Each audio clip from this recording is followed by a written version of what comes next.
Gaza Israeli হামলায় একদিনে ২৮ ফিলিস্তিনি নিহত হয়েছে। এ নিয়ে উপত্যকাটিতে নিহত ছাড়ালো ৫৪,৩০০।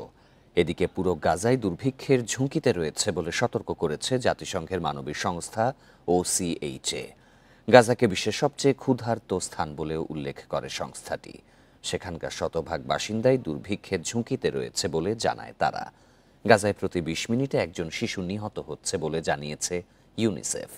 যুদ্ধ শুরুর পর থেকে সেখানে ৫০,০০০ শিশু হতাহত হয়েছে। ইসরায়েলি বাহিনীর গুলিতে উপত্যকাটিতে যুক্তরাষ্ট্র সমর্থিত মানবিক সহায়তা কেন্দ্রে ত্রাণ আনতে যাওয়া ১১ ফিলিস্তিনি নিহত হয়েছে। গাজায় মানবিক ত্রাণে বাধা দিলে ইসরায়েলের বিরুদ্ধে কঠোর হবে বলে সতর্ক করেছেন ফ্রান্সের প্রেসিডেন্ট ইমানুয়েল ম্যাখো। এর সমালোচনা করেছে তেল আভিভ। এদিকে গাজায় ২ মাসের যুদ্ধবিরতির মার্কিন প্রস্তাব পর্যালোচনা করছে হামাস।